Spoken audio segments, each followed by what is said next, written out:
ज्ञान दर्शन नायका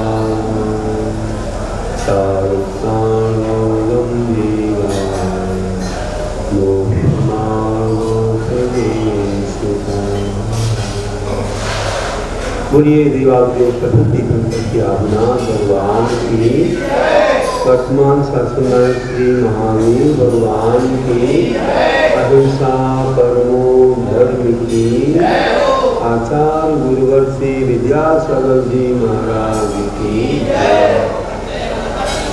श्री आर्जव सागर जी महामुनिराज की आचार्य संघ की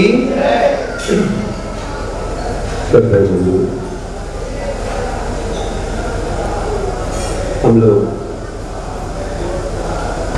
गुरु के गुणगान और उनकी प्रकाश से जो कुछ पाते हैं क्योंकि तो मोक्ष मार्ग सब नहीं देते, मोक्ष मार्ग गुरु ही देते हैं और गुरु के माध्यम से यह मोक्ष मार्ग प्रशस्त होता है। भगवान तीर्थंकरों का वह तीर्थकाल आगे बढ़ता चला जाता है, उनकी परंपरा गुरुओं की कृपा से ही आगे बढ़ती है। हम लोग जो भी प्राप्त करते हैं उसे अपने जीवन में उतारते हैं, अंगीकार करते हैं, क्योंकि हम विवेक वाले ऐसे भक्त हैं और हम श्रोता भी हैं। इसलिए सदाचार शुद्धि काव्य में कहा है कि ध्यान विवेक सह जो सुनता है सोता वह में भी गुण गुनता है। अपन सदाचार शुद्धि काव्य गुरु की कृपा से जो बनाया है उसे सुन रहे हैं। पेज नंबर 7 है, 11 नंबर का पद है कि ध्यान विवेक से जो सुनता है सोता वह भी गुण बनता है। गुरुओं के बातों को जो बड़े ध्यान से विवेक से सुनता है तो आप समझो सच्चा श्रोता है, वह भव्य है, गुणों को गुनता है। गुनता करना सुनता नहीं है, अपने जीवन में वह उतार देता है। इतनी बड़ी महिमा इस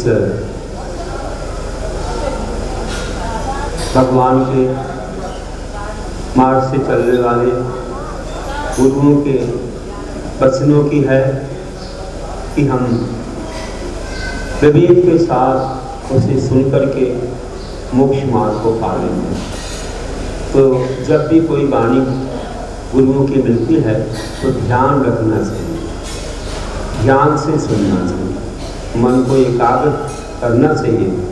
विक्षिप्त मन नहीं होना, अनुपयुक्त मन नहीं, उपयुक्त होना चाहिए। उपयुक्त मतलब उसमें लगा हुआ होना चाहिए, यही है ध्यान। तो विवेक ये है कि जो कह रहे हैं उसको हम जीवन में कैसे लाएंगे, इसको जीवन में उतारने का उपाय क्या है, क्योंकि कोशिश करने वालों की हार नहीं होती। सब जानते हैं कि कैसे कोशिश करते हैं तो जीवन में बहुत कुछ हासिल करते हैं। डुबकिया गोताखोर सिंधु में लगाता है, डुबकियाँ गोताखोर सिंधु में लगाता है, जा कर वह खाली हाथ लौट आता है।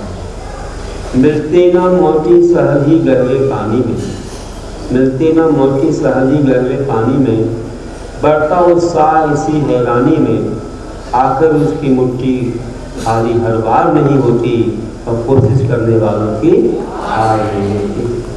आखिर मोती मिल ही जाते हैं, कोशिश करते रहना चाहिए। हम एक बार कुछ करते हैं और उसके बाद सफल ना हो तो भूल जाते हैं, लेकिन नहीं, सफल होंगे।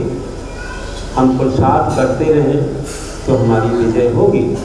इसलिए जीवन में सच्चे श्रोता बने, सुने, अंदर में उतारें, ना कि श्रोता बने।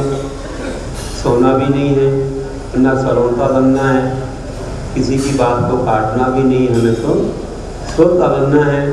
वह भी हंस के समान बनना है कि जो दूध को अलग और पानी को अलग कर देता है, ऐसे आत्मा की बात को ग्रहण कर लेना है, बाकी छोड़ देना है ना।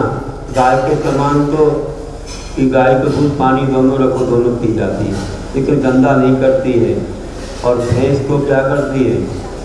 भाई गाय के समान श्रोता लोग तो जो मिल गया सब सुन लिया, धर्म की चीज़ है, किसी का प्रोत्साहन भी बढ़ा दिया, तालियां भी बजा दी और अनुमोदना भी कर ली, लेकिन ये नहीं सोचते कि हमको बुलाया, हमको नहीं बुलाया, हमारा नाम लिया नहीं लिया।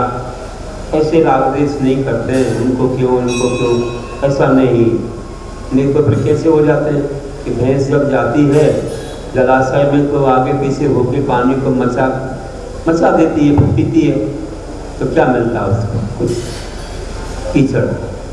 कैसे हमको भैंस के समान श्रोता नहीं बनना है कि सभा का माहौल बिगाड़ करके, रागद्वेष करके तो सब कुछ गड़बड़ हो जाएगा, जो पाने वाले हैं वे भी नहीं पा पाएंगे। इसलिए हमें हंस के समान श्रोता बनना है, नहीं तो गाय के समान, लेकिन हमें भैंस के समान करना है। तो ऐसे श्रोता वह भव्य है, गुरु को गुनता है, और जो कहा जाता है शास्त्रों में उससे जीवन में बड़े बड़े लाभ उठाता है। भगवान ने हमें कहा कि खूब अच्छे से पूजा करो, भक्ति करो, दान करो, इससे तुम्हें पुण्य मिलेगा, पुण्य से स्वर्ग मिलेगा, और जो कर्मों की लीला होगी उससे मोक्ष की भी प्राप्ति होगी। इसलिए जिनवर पूजा भक्ति सुदान, स्वर्ग मोक्ष सुख दे महान। जिनवर पूजा भक्ति सुदान, स्वर्ग मोक्ष सुख दे महान सुख को देता है, अक्षर सुख है। कि संसार का सुख तो अंत हो जाता है, ये वैसिक है कि निदान आदि से मिलता है, लेकिन ये सुख जो सम्यक पूर्वक जिन भगवान की पूजा करते हैं, बीतरात की पूजा करते हैं, सब पापों को दान देते हैं, ऐसी उनकी भक्ति पूजा स्वर्ग को और फिर परंपरा से मोक्ष को भी प्रदान करता है। अभी वर्तमान मोक्ष का द्वार नहीं खुला है, ये पंचम काल चल रहा है, लेकिन यहाँ से स्वर्ग जाकर के फिर चौथे काल में जन्मों को, यहाँ चौथा काल नहीं तो विदेश क्षेत्र में, और वहाँ महान सहनन बद्रसुनाथ सहनन को पा करके अच्छी भक्ति विशुद्धि के साथ वहाँ हम भगवान के समोषण का लाभ ले करके और मोक्ष मार्ग अपना करके मुनि बन करके याद तपस्या के द्वारा मोक्ष के दरवाजे भी खोल देंगे। ऐसा ये महान है भक्ति पूजा दान। और धर्म कार्य जब करते हैं तो ध्यान रखना कि धर्म कार्य के समय अगर हम संसार का सुख चाहते हैं कि हमें संसार का सुख मिल जाए, इस संसार में हम पंचेंद्रिय के विषयों को पाएं और तरह तरह की हमें भोग मिले, इसलिए हम भगवान की पूजा कर रहे हैं, दान दे रहे हैं, स्तुति कर रहे हैं, भक्ति कर रहे हैं, तो इससे क्या होगा? ये निदान है, ये स्वार्थ बुद्धि है। इससे वैभव तो मिल जाएगा, लेकिन वह वैभव पापानुबंधित पुण्य का है। नित्यात के साथ, जो कांक्षा के साथ जो पुण्य भावना भाई से मिल गया, लेकिन वह दुर्गति का कारण बन जाता है। पापानुबंधित पुण्य ऐसे वैभव को प्राप्त कराएगा जो संसार में लगेगा, भोगों में, विषयों में, दर्शनों में लगेगा, और वह तुमको कहीं भी दुर्गति में ले जाएगा। और जो सम्यक पूर्वक बिना इच्छा के, संसार के विषयों की बिना इच्छा के वैभव मिलता है। वो इच्छा रखता है केवल मोक्ष की, अच्छे बातें चाहता है कि दुख कहो कम्म कहो बोलाओ सुगम समय जिन गुण संपत्ति पर इतनी बातें चाहता है कि और कुछ नहीं चाहिए, मेरे दुखों का चाहिए हो, कर्मों का चाहिए हो, बोधि रत्नत्र की प्राप्ति हो, सुगति गमन हो, जहाँ जैन धर्म हमको प्राप्त हो, समाधि से मरण हो, सब त्याग के साथ भगवान का नाम लेते हुए, और मुझे जिनेन्द्र भगवान की गुण रूपी केवल ज्ञान आदि संपदा प्राप्त हो, ऐसी भावना से जो धर्म करता है वह संसार में नहीं भटकता है, सदगति को पाता है। इसलिए हमें संसार के वैभव की, भौतिक सुख की चाहना के साथ धर्म कार्य नहीं करना है, क्योंकि उसका नाम निदान है। धर्मकारी से भव सुख ध्यान, धर्मकारी से भव सुख ध्यान, भव भव भटकन कहा निदान। धर्मकारी के साथ भव सुख ध्यान, भव सुख का ध्यान है कि ये मिल जाए वो मिल जाए, तो भव भव भटकन कहा निदान। वो निदान हमको संसार में ही भटकाता रहता है। इसलिए हमको हमेशा अच्छी भावनाओं के साथ अहिंसा परमो धर्म का पालन सबसे प्रथम करना। ये जड़ है, ये मूल है, मूल है तो चूल है, जड़ है तो वृक्ष है, और दया नहीं तो दया धर्म का मूल है। अहिंसा परमो धर्म, धर्म से मूलम दया आचार्यों ने कहा है। तो ये अगर रहता है तो इसमें बहुत बड़ी चीज है। अभय दान भी है, सब जीवों की रक्षा है, दया इसको कहते हैं। और सब प्रकार से हमारे जीवन में मान आदि कसायों की हानि होती है। मान आदि कसाएं भी नहीं देखती, अभिमान में चूर होकर के मानव हिंसा अहिंसा कुछ भी नहीं फर्क समझता है, और जिस किसी का संहार करता चला जाता है, जिस किसी के जीवन को समाप्त करता है, तो उसका मैं मानव हूँ, मेरे पास शक्ति है, और वह अभिमानी बनकर के तरह तरह की हिंसाओं में पापों में लीन रहता है। तो ध्यान रखना है, अहिंसा से अपने जीवन में कसायों का भी अंत हो जाता है। तो अहिंसा परमो धर्म कहें सब, अहिंसा परमो धर्म कहें सब, अभय दया कर मान हरे सब। अहिंसा परमो धर्म कहें सब, अभय दया कर मान हरे सब। कैसे? धर्म से हम अपने मान को भी खंडित कर देते हैं, और हमारे साधु तो ऐसे हैं कि वे हिंसा ना हो। कई बार क्या होता है, हमने कह दिया भैया हम आ रहे हैं तुम्हारे यहाँ, इस दिन आएंगे, इस समय आएंगे, लोगों ने सोचा भैया गुरु आएंगे, कोई व्यवस्था नहीं है तो अपन कुछ बना दो। क्या व्यवस्था बना दी? हरी घास को काट दिया, पेड़ काट दिए, आरम सारम कर दिया, एक नया स्थान बना दिया। तो महाराज जी लोग क्या कहते, या उनको अच्छे से भोजन बना के रख ली, है ना भैया, अच्छे भोजन करवाएंगे महाराज को। तो महाराज जी लोग कहते नहीं है कि तुम्हारे नगर कब आएंगे, तो तुम्हारे घर कब आएंगे। घर कह देंगे तो तुम फिर उनके लिए अच्छी बना के रख लो, तो महाराज जी वो वाला लेंगे तो उनको दोष लगेगा। इसलिए वे वही लेते हैं जो तुमने अपने लिए बनाया है। बस शुद्ध बनाया हो, आपका और शुद्ध बनाया, मन शुद्धि, वचन शुद्धि, काया शुद्धि, आहार शुद्धि। और क्या पहले के श्रावक लोग व्रती होते थे, प्रतिमाधारी होते थे, शुद्ध भोजन करते थे। जो शुद्ध नहीं करते थे वे शुद्धि कैसे बोलेंगे? जिसने शुद्धि बोल दी महाराज को विश्वास हो गया, तो आहार ले लेते हैं। लेकिन वे पहले से नहीं बताते, निमंत्रण से नहीं जाते। आपने बोल दिया मेरे आना, हम आपके लिए आहार बनाएंगे, तो महाराज जी नहीं जाएंगे, भले उपवास करना पड़े लेकिन वहाँ नहीं जाएंगे, क्योंकि तुमने उनकी निमित्त आहार बना लिया। तो हमारे साधु जो हैं अतिथि हैं। तिथि और अतिथि में कितना अंतर है? तिथि, तिथियों को आप जानते हो कि ये तिथियां हैं, और महाराज जी तिथि से बच जाएं कि हम इस तिथि पर आएंगे तो वे अतिथि नहीं कहलाएंगे। अतिथि कौन कहलाते हैं? जो तिथियों से नहीं चलते। ना विद्यते तिथे एशांते अतिथि, ना विद्यते तिथे एशांते अतिथि। जिनकी कोई तिथियां नहीं होती हैं, तिथियों से बंध के नहीं चलते हैं, कब आएंगे कब जाएंगे, कहाँ आहार करेंगे कैसे, वे अतिथि कहलाते हैं। आपने देखा होगा कि आप लोगों के अतिथि आते थे, महाराज जी तो ठीक है, और भी आपके कौन देख लो, आपके पिताजी भी अतिथि बन जाते। शादी होने के बाद उस कन्या के पिताजी भी अतिथि हो जाते, उसके भैया भी अतिथि हो जाते, जो बच्चों के मामा और नाना कहलाते, है ना। वे भी अतिथि बन के आते, कई रिश्तेदार आते, और जो अतिथि बन के आते एकदम देख करके इतना आनंद हो जाता कि बच्चा ऐसे उछल जाता और आनंद में झूम जाता, पकड़ लेता उनको जाकर के, इतना आनंद हो जाता। अतिथि आ गए, अचानक आते थे, तिथियों से बन जाए तो खुशी नष्ट हो जाती है। आपको बता दूं, जैसे किसी ने कह दिया कि मैं इस दिन इतने बजे तुम्हारे यहाँ पहुंच रहा हूं, अभी तो से मालूम पड़ गया तो वो खुशी तो बढ़ गई, अब थोड़ी पहले हो गई और बाद में होगी। अब फिर उन्होंने तैयारी कर ली कि भैया कुछ बना के रख लो, पकवान बना, अच्छा भोजन बना लो, ताज़ा बढ़िया पूरी पराठे और न जाने कौन कौन से पकवान, है ना, सेव रसगुल्ला मिठाई बना लो, है ना भैया। नहीं बना, कई हमने कल नाम लिए थे, कई लोग चीज़ बना लेते हैं उससे।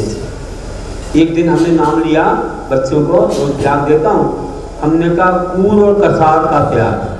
क्या कूल कसार क्या होता है?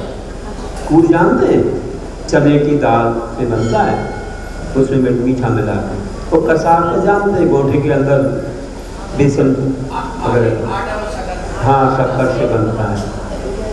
तो वह ऐसा तो ऐसी चीज़ बना के जो रख लेते, और मान लीजिए कि गाड़ी लेट हो गई, कोई काम आ गया, कोई विघ्न आ गया, तो तुम समय से नहीं पहुंचे, तो क्या होगा उनका? कितना टेंशन हो जाएगा, कितना टेंशन होगा बता, बहुत टेंशन। तो वो खुशी दुख में बदलती, और मानो तुम्हारा सही समय से आना नहीं हुआ और बहुत देर से आए और वह भोजन पूरा बेकार हो गया, तो आने के बाद क्या होगा बताओ? अब आने के बाद क्या होगा?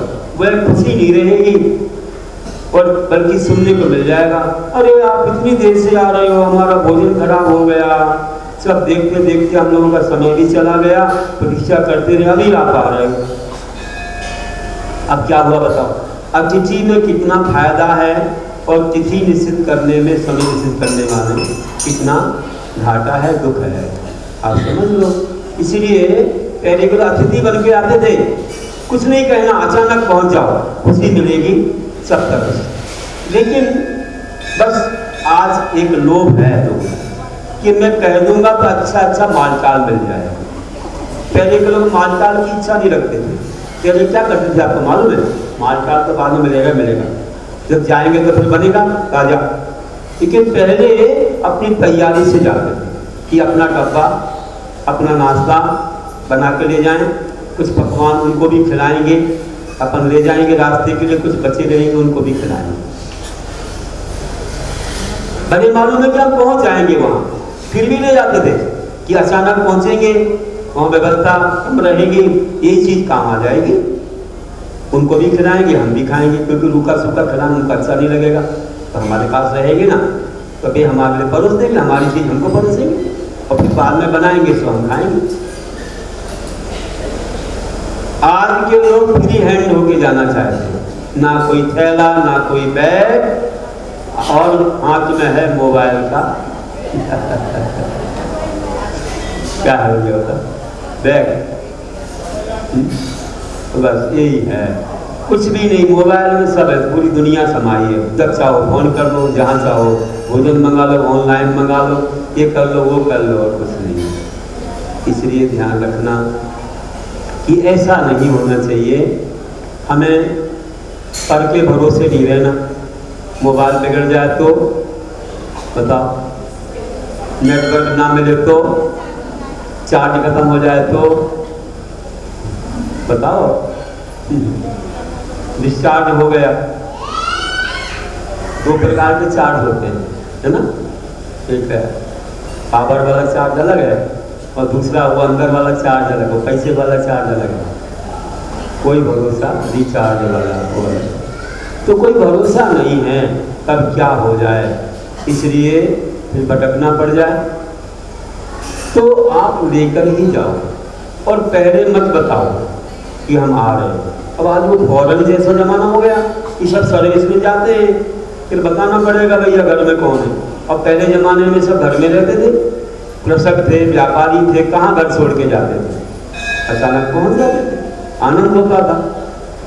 तो आज वो आनंद नहीं रहा,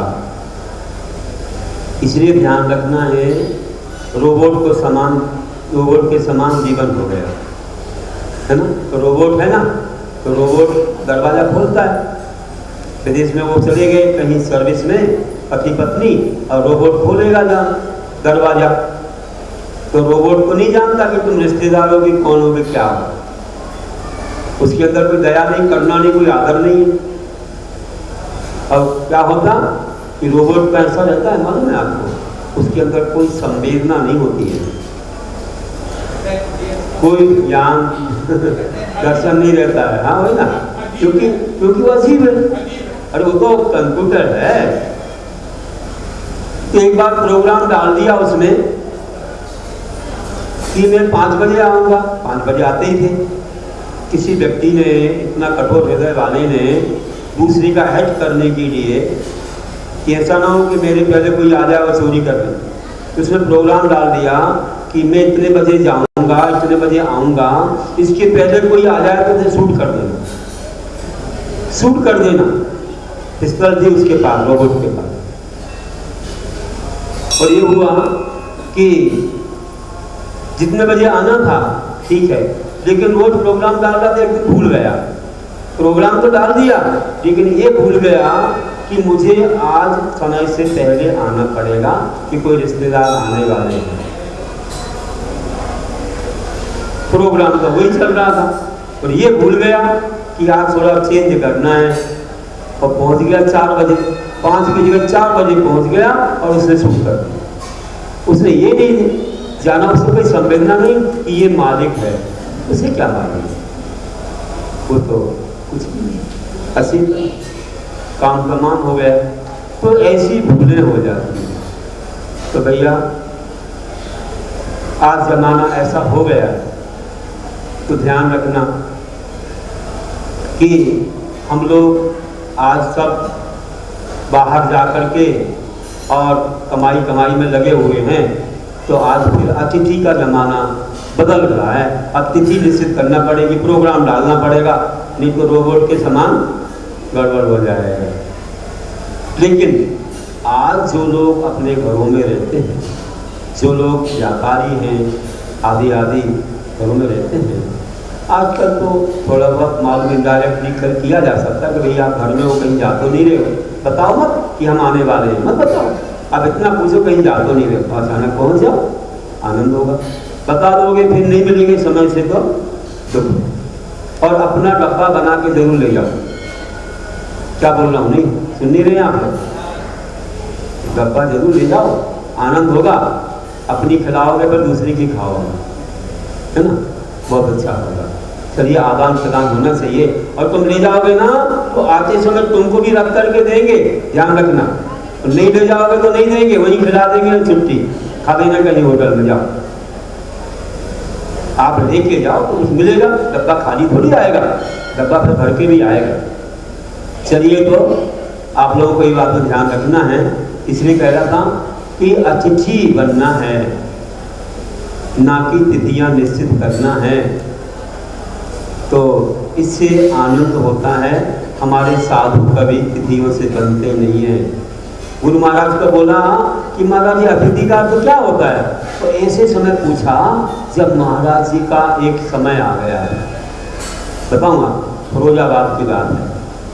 आज गुरु महाराज जी का संस्मरण तो अपन को सुनना ही था, तो आ ही गया। देखो फिरोजाबाद में उनका चातुर्मास हुआ। कदामी लाल की नसिया है वहाँ, उन्होंने बनवाई थी शेख कदामी लाल। तो वहाँ अच्छे विद्वान भी थे, एक नरेंद्र प्रकाश जी विद्वान करके चले गए, तो नाम तो नहीं सकते। अच्छे विद्वान थे, अच्छे साहित्यकार थे, प्राचार्य थे।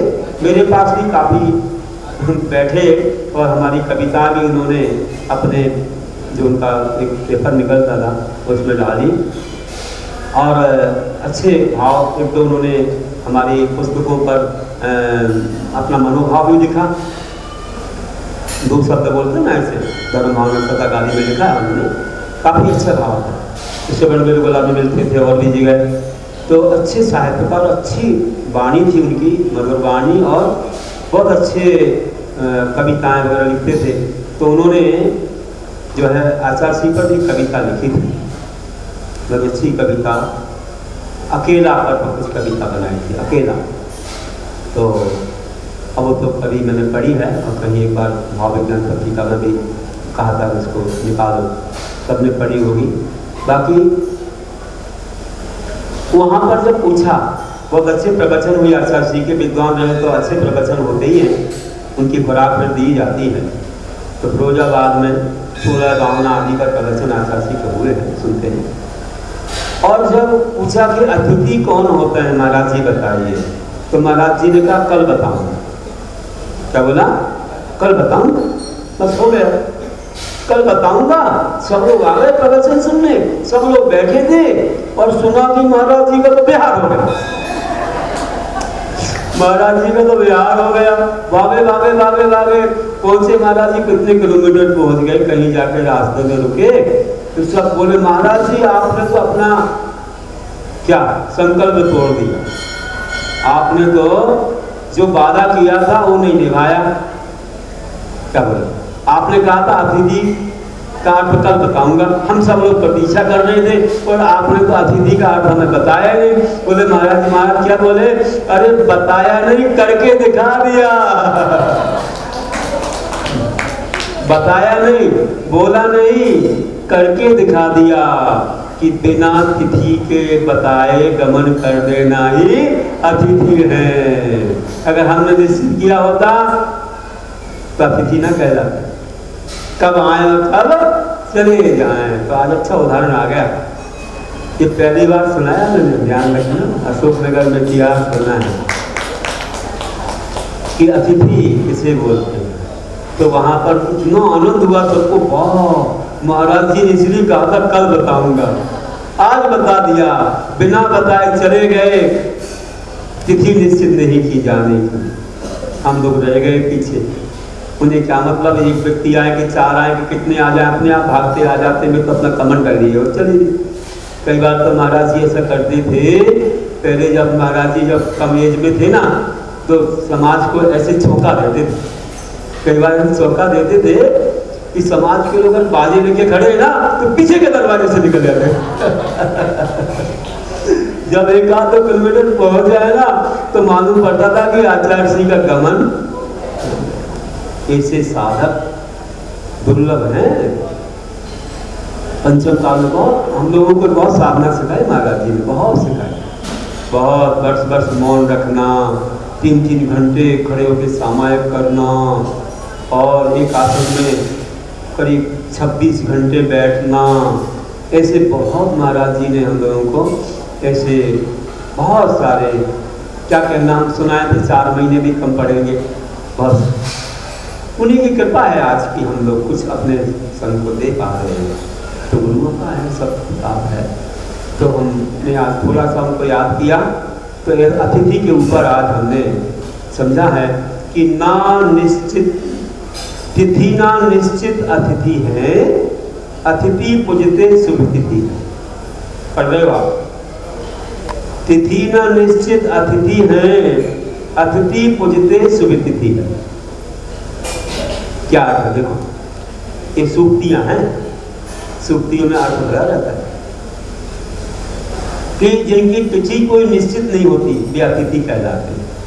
और अतिथि पूजते शुभ तिथि है, जिस दिन अतिथि की पूजा हो जाए वो तिथि शुभ हो जाती है। हमारे भगवान के कल्याण तो ऐसी ऐसी तिथि पर हुए जो आप बोलो चतुर्थी, उनने कहा ऐसी नवमी, कहिए है ना, अब राम नवमी पूज हो गई, अमावस्या पूज हो गई, कोई चतुर्थी पूज हो गई, कोई भी तिथियां हो, हमारे भगवान महावीर से अमावस्या पूज हो गई क्योंकि शुभ हो गई, क्योंकि उन्होंने उस दिन मोक्ष पा लिया। तो कोई भी तिथियां, जिस दिन हमारे अतिथि की पूजा हो जाए, पंचकर्णक पूजा हो गई, दीक्षा कुछ भी हो गई, पहले जमाने में नहीं देखते थे, हमें जिस समय भाव हो गया त्याग का वही तिथि शुभ है, इन्हीं की हम तिथि देखेंगे। जो गए सम्मोचन में भाव आ गया, गुरु के पास प्रवचन सुनते भाव आ गया और कपड़े वस्त्र छोड़े, अलंकार छोड़े और किया मुनि बन गए। कौन सी तिथि देखी बताओ? हमारे मधु राजा का उदाहरण ऐसा है कि जब राम के भाई दशरथ के पुत्र ने चढ़ाई कर दी मथुरा पर, मथुरा के राजा कौन थे? मधु राजा। उस राज्य को पाने के लिए चढ़ाई कर दी, तो जब वहां के संहार को देखा और उनकी मार काट को देखा, तो मधु राजा को हाथी पर बैठे बैठे बैराग हो गया। हाथी पर बैठे बैठे और केसवंश शुरू हो गए। अरे महाराज जी तो कहाँ, जंगल कहाँ, उनने तो हाथी पर बैठे बैठे केसवंश। अब विचार करो, तिथि नहीं देखी जाती, जब भाव अच्छे आ गए वही तिथि शुभ हो जाती है। ऐसी विशुद्धि हर जगह नहीं बढ़ती है। तो जहाँ पर भाव शुद्ध हो गए, समझो वो तिथि शुभ हो गई और वह पूज्य हो गई। ऐसी महान चीज हमारे गुरुओं ने बताई है कि अतिथि किसको बोलते हैं, जिसकी कोई तिथि नहीं, अतिथि है। आप लोग भी अतिथि बनो, नहीं बनोगे? नहीं महाराज, हम तो बता के जाते हैं, बता। अरे एक बार तो बिना बताए जाओ, जीवन में अतिथि बन के दिखाओ एक बार। चिंता मत करो कि खाने को नहीं मिलेगा, डब्बा हमारे साथ है, डब्बा अच्छे लड्डू पेड़ा हमारे साथ हैं, हम किसी की अपेक्षा नहीं रखते, है ना भैया? एक बार तो अतिथि बन के दिखा देना, मैं मानूंगा कि आपने अतिथि के अर्थ को समझ लिया है। हमारे गुरु ने तो बता दिया, हम लोग भी ऐसे बताते हैं, हम नहीं निश्चित करते हम तुम्हारे यहाँ कब आहार को आएंगे, पहले आएंगे कि बाद में आएंगे, कितने दिन बाद आएंगे कि शुरू में आएंगे। कभी पहले दिन भी जा सकते हैं, बीच में भी जा सकते हैं, अंत में भी जा सकते हैं। अब कोई भरोसा नहीं तुम्हारा पुण्य कैसा रहा, क्या मालूम। 2 बार भी जा सकते हैं और 1 बार भी नहीं जा सकते। ये तो आपके भाग्य में है। तो ध्यान रखना, अतिथि बनो, ये है तो तिथि भी शुभ हो जाती है। आज ज़्यादा नहीं बोलता हूँ, इतना ही रखता हूँ, क्योंकि महाराजों के उपवास वगैरह भी थे। तो हम लोग इतना रखें, गुरु के चरणों में यही भावना पाते हैं कि जो हमें गुरु ने दिया। मैंने उनकी अष्टक में लिखा है एक जगह कि कैसे हमारे गुरु हैं। उन्होंने जो हमें बताया, हमें कुंभकार के समान आकार दिया। उन्होंने हमें एक सुंदर घट का आकार दिया। तो भवसागर में भटक रहे थे, गुरुवर ने सन्मार्ग दिया। कुंभकार के सदृश हमको साधक का आकार दिया। समय सार का सार बताकर शिष्यों का उद्धार किया। नमस्कार उन विद्या गुरु को जिनने उपकार किया। नमस्कार उन विद्या गुरु को जिनने उपकार किया। बोलिए महावीर भगवान की। आचार्य गुरुवर श्री विद्यासागर जी महाराज की।